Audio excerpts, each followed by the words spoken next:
नमस्कार दोस्तों, सुपरफास्ट ताजा समाचार में आप सौ मित्रों स्वागत है। दोस्तों, ताजा और महत्वना समाचार की बात कर लीए तो प्रथम समाचार ने लईने बात करी ले तो गुजरात में ठंडी ने लईने महत्वना समाचार। राज्यना हवामान विभागे ठंडी ने लईने वधु एकवार कड़कड़ती आगाही करी है। आगाही मुजब आगामी 5 दिवस राज्य में ठंडी यथावत रहेशे તેમજ ठंडी में वधारो के घटाडो न थवानुं हवामान विभागे अनुमान सामे आव्युं छे। आपने जणावीए के राज्यना विविध शहरों में 11 થી 16 डिग्री वच्चे तापमान नोंधायुं छे।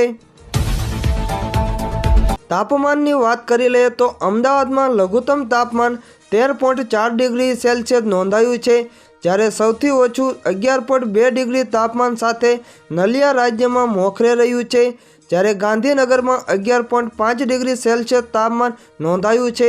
સુરતમાં 16 ડિગ્રી અને વડોદરામાં 13.2 ડિગ્રી, રાજકોટમાં 13.8 ડિગ્રી તાપમાન નોંધાયું છે। દર્શક મિત્રો, બીજા મહત્વના સમાચારની વાત કરી લઈએ તો રામ મંદિરને લઈને મહત્વના સમાચાર। અયોધ્યાથી મોટા સમાચાર સામે આવ્યા છે। આખરે અયોધ્યાના રાજા રામ તેમના સિંહાસન પર બેસી ગયા છે। 4 કલાકના વિધિ વિધાન બાદ રામલલ્લાની પ્રતિમાને ગર્ભગૃહના આસન પર સ્થાપિત કરી દેવામાં આવી છે। જો કે મૂર્તિને કપડાથી ઢાંકી દેવાય છે, જે 22 જાન્યુઆરી થનારી પ્રાણ પ્રતિષ્ઠામાં ખુલશે। 4 કલાક ચાલેલા મંત્રોચ્ચાર અને જાપ બાદ પ્રતિમાને આસન પર બેસાડવામાં આવી હતી। રામ મંદિરના ઉદ્ઘાટનના 4 દિવસ પહેલા રામ મંદિરની નવી તસવીરો પણ સામે આવી છે।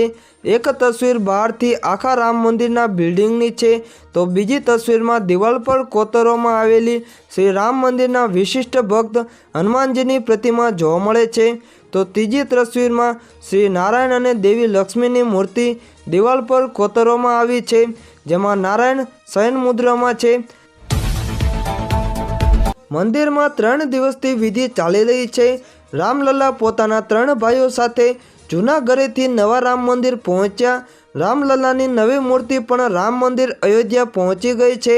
વડાપ્રધાન નરેન્દ્ર મોદી 21 જાન્યુઆરીએ અયોધ્યા પહોંચશે અને 22 જાન્યુઆરીની સવારે સરયુ નદીમાં સ્નાન કરીને રામ મંદિર જશે, પરંતુ તેઓ પ્રાણ પ્રતિષ્ઠા સમારોહના યજમાન નહીં હોય। રામ મંદિરના ગર્ભગૃહમાં કોણ કોણ રહેશે હાજર, જાણી લઈએ તો 22 જાન્યુઆરીએ રામ મંદિરના ગર્ભગૃહમાં હાજર રહેનારા 5 લોકોના નામ ફાઇનલ થયા છે, જેમાં વડાપ્રધાન નરેન્દ્ર મોદી, આરએસએસના પ્રમુખ મોહન ભાગવત, યુપીના રાજ્યપાલ આનંદીબેન પટેલ, યુપીના મુખ્યમંત્રી યોગી આદિત્યનાથ, રામ મંદિરના પ્રમુખ આચાર્ય સત્યેન્દ્ર દાસ સામેલ છે। દર્શક મિત્રો, બીજા મહત્વના સમાચારની વાત કરી લઈએ તો રામ મંદિર પ્રાણ પ્રતિષ્ઠાના દિવસે ગુજરાતમાં અડધી રજા જાહેર। સમાચારને જાણી લઈએ તો 22 જાન્યુઆરીએ અયોધ્યા રામ મંદિરમાં પ્રાણ પ્રતિષ્ઠાનો રૂડો અવસર છે। રામ મંદિર પ્રાણ પ્રતિષ્ઠાના કાર્યક્રમને લઈને કેન્દ્ર સરકાર બાદ હવે ગુજરાત રાજ્ય સરકારે પણ મહત્વનો નિર્ણય કર્યો છે।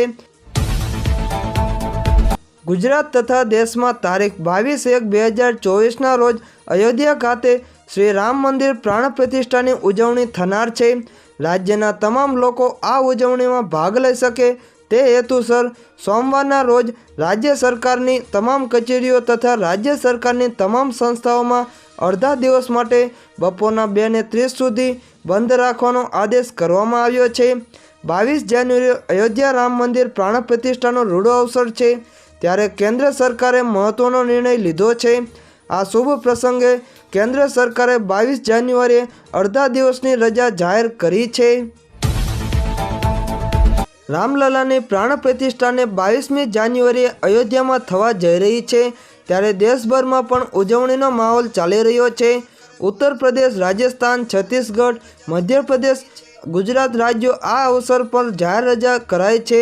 હવે કેન્દ્ર સરકારે પણ તમામ ઓફિસો અને સંસ્થાઓમાં અડધા દિવસની રજા જાહેર કરી છે। દર્શક મિત્રો, બીજા મહત્વના સમાચારની વાત કરી લઈએ તો ઇતિહાસમાં પહેલીવાર આ દિવસે દીકરીઓ કરશે આખી ગુજરાત વિધાનસભાનું સંચાલન। સમાચારને જાણી લઈએ તો રાજ્ય સરકારના મહિલા અને બાળ વિકાસ મંત્રાલય દ્વારા એક મહત્વનો નિર્ણય લેવામાં આવ્યો છે। આ નિર્ણય અંતર્ગત ગુજરાતના ઇતિહાસમાં પહેલીવાર એક દિવસ દીકરીઓ દ્વારા આખી ગુજરાત વિધાનસભાનું સંચાલન કરવામાં આવશે। આગામી 24 જાન્યુઆરી 2024ના રોજ આ પ્રકારે અનોખી રીતે ગુજરાત વિધાનસભા ખાતે બાલિકા દિવસની ઉજવણી કરવામાં આવશે। આ પ્રયાસ થકી દીકરીઓમાં રહેલો ડર દૂર થશે। દીકરીઓ પણ સત્તામાં મહત્વનો ભાગ ભજવી શકે તેવો તેમને અહેસાસ થશે। સાથે જ દીકરીઓ પણ રાજનીતિમાં આવીને સમાજને પોતાનું મહત્વનું યોગદાન આપી શકશે।